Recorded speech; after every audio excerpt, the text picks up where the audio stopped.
ছেলেরা কেমন আছো? আজকে মেলথাসীয় তত্ত্বের তৃতীয় ক্লাস। কি আবার বলবো প্রথম থেকে? একটু বলে নেই নাকি ভুলে গেছো? ভুলাই কাজ, রেজাল্টই তো ভুলে যাও। যদি বলি রেজাল্ট কি বলো ভুলে গেছি, ভুলাই তো কাজ। আর বাসায় থেকে থেকে সবটা একেবারে আমার বোকা বোকা হয়ে গেছে সব, কথায় কাজে কোনো মিল নাই। যাই হোক ছেলেরা, আজকে হচ্ছে মেলথাসীয় তত্ত্ব বা মেলথাসের জনসংখ্যার থেকে আমি আবার তোমাদের একটু ধারণা নিয়ে নিচ্ছি। পৃথিবীর প্রথম থেকে অর্থাৎ সেই প্রাচীন যুগ থেকেই বলা হচ্ছে যে জনসংখ্যা একটি নির্দিষ্ট পরিমাণে থাকাই ভালো। তখনকার দিনেও বলেছে যে ভূমির অনুপাতে জনসংখ্যা যদি বেশি হয় তাহলে সমস্যা বৃদ্ধি পায় এবং এই সমস্যা শুধু জন অসন্তোষের সৃষ্টি করে। তো আবার অনেকে বলছে, প্লেটো যেমন বলছে যে প্রয়োজন অনুসারে জনসংখ্যাকে নিয়ন্ত্রণ করতে হবে, আবার প্রয়োজন যখন না থাকবে, দরকার হবে খুব বেশি জনসংখ্যার, তখন জনাধিক্যের ব্যবস্থা করতে হবে, অর্থাৎ জনসংখ্যাকে বাড়াতে হবে, মানুষকে জন্মগ্রহণে সন্তান জন্মদানে আগ্রহী করাতে হবে।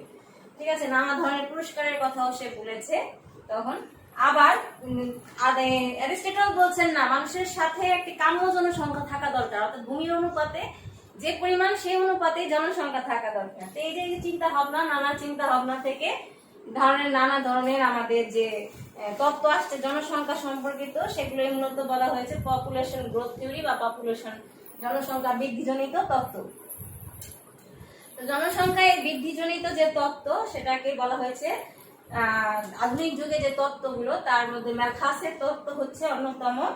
অষ্টাদশ শতাব্দীর শেষ ভাগে 1798 সালে ইংল্যান্ডের প্রখ্যাত অর্থনীতিবিদ ও ধর্মযাজক Thomas Robert Malthus an essay of the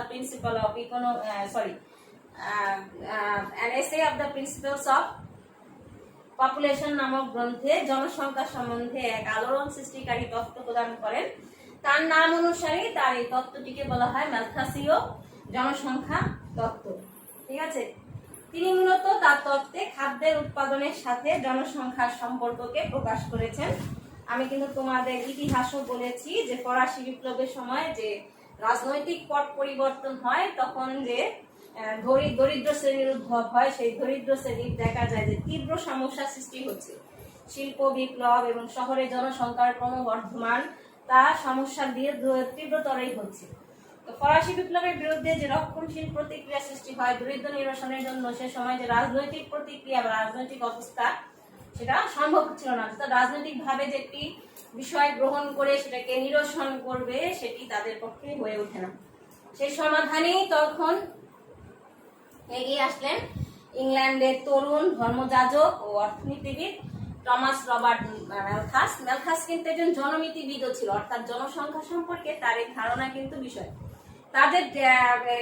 তিনি যে ধর্মযাজক ছিলেন, তোমরা কিন্তু ভালো করে জানো, ধর্মযাজকরা কিন্তু মানুষের সাথে একটি নির্দিষ্ট সম্পর্কযুক্ত। তারা এই যে সম্পর্কযুক্ত মানুষের সাথে তাদের একটা সম্পর্ক থাকে, তাদের এই সম্পর্কটার থেকেই মূলত ম্যালথাস বুঝতে পারছে যে জনসংখ্যা সমস্যাটা কিরূপ। তো তিনি জনসংখ্যা সমস্যার যে নৈতিক যুক্তি প্রদর্শন করেন, সেই যুক্তি প্রদর্শনের ক্ষেত্রে দেখা যায় যে দুইটি মৌলিক প্রতিপাদ্য বিষয় সেখানে রয়ে গেছে। এক, মানুষের বেঁচে থাকার জন্য খাদ্যের প্রয়োজন এবং মানুষের যে জৈবিক চাহিদা এটি প্রয়োজনীয় এবং এটির কোনো পরিবর্তন হয় না। এটি অর্থাৎ মানুষের সৃষ্টি থেকেই জিনিসটা হয়ে আসছে, মানুষের মধ্যে জৈবিক চাহিদা থাকবে। এই দুইটি মৌলিক প্রতিপাদ্য থেকে তিনি তার তত্ত্বটি সম্পূর্ণরূপে ব্যাখ্যা করেছেন। তিনি সংজ্ঞায় তার তত্ত্বটি সম্পূর্ণভাবে যদি বুঝায়, সংজ্ঞার থেকে তার এই তত্ত্বটি ব্যাখ্যা করা সম্ভব। আমি চিত্র দিয়ে গেলে তোমাদের বুঝিয়েছি। তিনি বলেছেন তার সংজ্ঞায় যে মানুষের খাদ্য উৎপাদন বৃদ্ধি পাবে গাণিতিক হারে এবং অর্থাৎ ধীর গতিতে, কিন্তু মানুষের জনসংখ্যা যে বৃদ্ধি, সে জনসংখ্যা বৃদ্ধি পায় জ্যামিতিক ব্যবধান বিশিষ্ট রাশিগুলোর ন্যায় দ্রুত গতিতে। যদি শক্তিশালী প্রতিবন্ধকতা দ্বারা প্রতিরোধ করা সম্ভব না হয়, তাহলে খাদ্যের দ্রব্য বৃদ্ধির গড় অপেক্ষা জনসংখ্যা বৃদ্ধিটা হবে অত্যাধিক বেশি। তার এই যে তত্ত্ব, তিনি তত্ত্বের মূল বক্তব্যতেই এই যে বিষয়টি, সেই বিষয়টি কিন্তু সংজ্ঞা থেকেই তার তত্ত্বের মূল বক্তব্য এবং বিশ্লেষণ আমরা এখন পড়ব। অর্থাৎ আজকে হচ্ছে তত্ত্বের মূল বক্তব্য ও তার বিশ্লেষণ।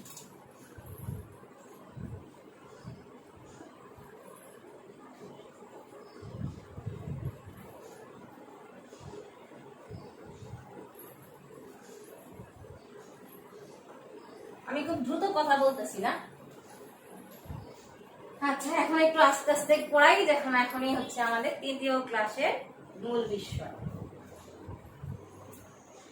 1798 সালে an essay on the principles of population বইতে জনসংখ্যা সম্পর্কিত যে বৈজ্ঞানিক আলোচনার সূত্রপাত তিনি ঘটান।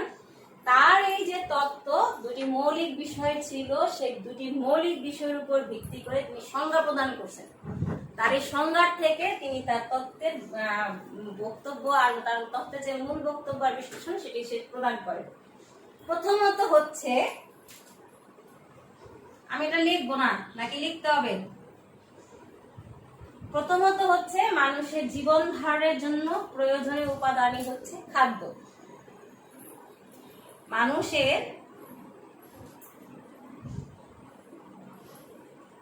জীবন ধারণের জন্য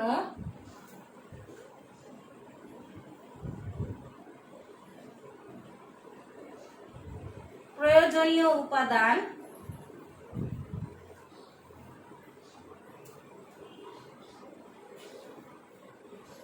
হচ্ছে খাদ্য।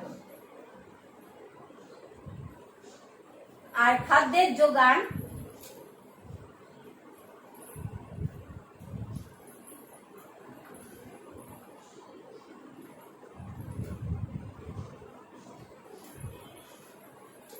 যোগান দ্বারা জনসংখ্যা সীমাবদ্ধ থাকতে বাধ্য।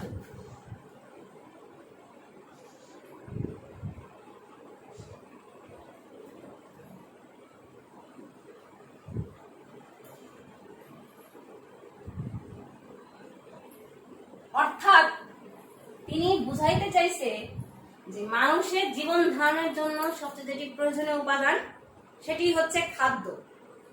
আর যদি খাদ্যের যোগান জনসংখ্যার উপর, আমি লিখিনি, খাদ্যের যোগান জনসংখ্যার উপর প্রভাব বিস্তার করে, তাই খাদ্যের যোগান দ্বারা জনসংখ্যা সীমাবদ্ধ থাকতে বাধ্য। অর্থাৎ বুঝিয়েছেন যে যদি আমি জনসংখ্যা সীমাবদ্ধ না রাখি, তাহলে এই যে খাদ্যের যোগান, সেই খাদ্যের যোগান যাবে কমে আর জনসংখ্যা হবে, যোগান যাবে কমে আর জনসংখ্যা পাবে বৃদ্ধি, তাই না? অর্থাৎ জনসংখ্যা যে হারে বাড়বে খাদ্যের যোগান কমে যাবে। অর্থাৎ খাদ্য উৎপাদন তো তোমরা জানছো গাণিতিক হারে বাড়ছে। তো এই কথাটাই তিনি বলছেন যে আমাদের যেভাবেই হোক না কেন জনসংখ্যাকে সীমাবদ্ধ রাখতে বাধ্য করতে হবে। তাই বলছে জনসংখ্যা সীমাবদ্ধ থাকতে বাধ্য। ঠিক আছে, সে এই জিনিসটাকে যে বারে বারেই বলছে এবং বারে বারেই তার তত্ত্বে এই বিষয়টি তোমরা পাবা। ঠিক আছে, আর তোমরা আমার উপরে বিরক্ত হবা বারে বারে এই কথাটি শুনতে শুনতে। আমার কিছু করার নেই বাবা, এটাই হচ্ছে মূল বক্তব্য, এটাই হচ্ছে কথা। তো আমি আবার বলছি, মানুষের জীবন ধারণের জন্য যে প্রয়োজন হচ্ছে খাদ্য। আমাদেরও কিন্তু 5টি মৌলিক সমস্যা, মৌলিক যে বিষয়, যে 5টি চাহিদা, মৌলিক চাহিদা, তার মধ্যে একটি হচ্ছে, প্রথমটি হচ্ছে খাদ্য, বস্ত্র, বাসস্থান, চিকিৎসা এবং শিক্ষা। সবার শেষে হচ্ছে শিক্ষা। যে আমরা তখন ছোটকালে যখন পড়েছি যে আমাদের মৌলিক চাহিদাগুলো কি কি কিভাবে পূরণ হবে, তখন আমরা বলতাম খাদ্য, বস্ত্র, বাসস্থান, চিকিৎসা, শিক্ষা। এই বিষয়টা আমাদের মানে ক্লাস 5-এ বা 4-এ পড়িয়েছিল। আমরা প্রায় বলতাম সমাজ বিজ্ঞান বইয়ে, খাদ্য হইলে বস্ত্র হইব, বস্ত্র হইলে চিকিৎসা হইব, বাসস্থান হবে, বাসস্থান হইলে মানুষের চিকিৎসার জন্য মন যাবে এবং চিকিৎসা থাকিলে মানুষ পড়াশোনা করিতে পারিবে। এই যে বিষয়, সেই বিষয়টা থেকে মূলত আমাদের মানে ম্যাথাস কিন্তু এই বিষয়টি বারে বারে বুঝিয়েছেন। যাই হোক, এরপর হচ্ছে দ্বিতীয়ত কি? দ্বিতীয়ত হচ্ছে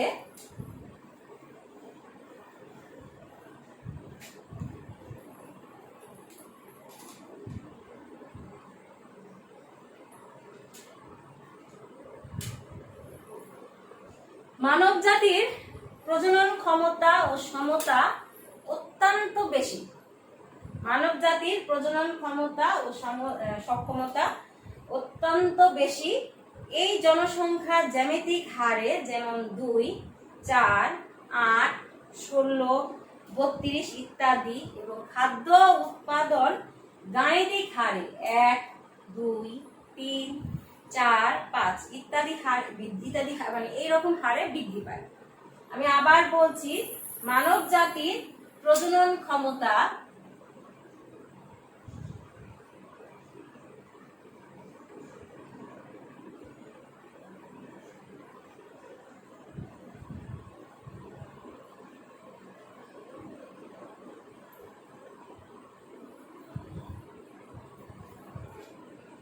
অত্যন্ত বেশি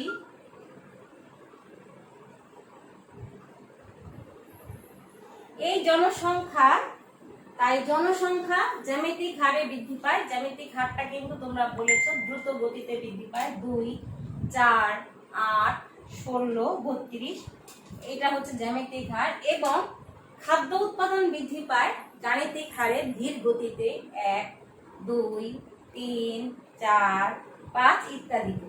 সুতরাং পৃথিবীর জনসংখ্যা প্রতি 25 বছরে ম্যালথাসের মতে আর কি দ্বিগুণ হওয়ার ফলে খাদ্য উৎপাদনের মধ্যে ভারসাম্য নষ্ট হবে। অর্থাৎ 25 বছর পর পর জনসংখ্যা এত বেশি বৃদ্ধি পাবে যে দ্বিগুণ হবে, যেটি ছিল তার দ্বিগুণ হবে। এবং তখনই দেখা যাবে যে খাদ্য উৎপাদনের সাথে যে মানুষের বৃদ্ধি সেটির মধ্যে কোনো ভারসাম্য অবস্থা নেই, অর্থাৎ তাদের মধ্যে ভারসাম্য অবস্থাহীন হয়ে যাবে। খাদ্য যোগান নেই আর এদিকে জনসংখ্যা বৃদ্ধি পাচ্ছে। মানুষের মৌলিক চাহিদাই হচ্ছে খাদ্য, বেঁচে থাকার জন্য আমাদের খাদ্য খেতে হবে। তো এই যে ভারসাম্য অবস্থা নষ্ট হবে, তখন দেশে খাদ্য উৎপাদন ব্যাহত হবে এবং খাদ্য সংকট দেখা দেবে। খাদ্য উৎপাদন দেখা দিবে কারণ ম্যালথাস কিন্তু প্রথমেই বলছে যে জন অসন্তোষের সৃষ্টি হবে। যদি জন অসন্তোষের সৃষ্টি হয় তাহলে তুমি খাদ্য উৎপাদন করবা কি হবে? তোমার যে মন মানসিকতা সেটা কি উৎপাদনের দিকে থাকবে, তখন কাজের দিকে থাকবে না বাবা। ঠিক সেই সময়ই বলছে যে এই যে মানুষের মধ্যে জন অসন্তোষ হাহাকার, খাদ্য উৎপাদনটা ব্যাহত হবে এবং খাদ্য উৎপাদন ব্যাহত হলেই খাদ্য সংকট দেখা দিবে। এবং তিনি এই বিষয়টা, তার এই যে দ্বিতীয় কথাটি জ্যামিতিক হার এবং গাণিতিক হার, সেটিও তিনি কিন্তু এই বিষয়টি, এই যে মানব জাতির প্রজনন বাড়ছে 25 বছর পর 25 বছরে, সেটি তিনি ব্যাখ্যা প্রদান করছেন যে পপুলেশন এবং ফুড চেইনের মধ্যে কি সমস্যা হতে পারে। তো দেখা গেছে ওপি, পিএফ,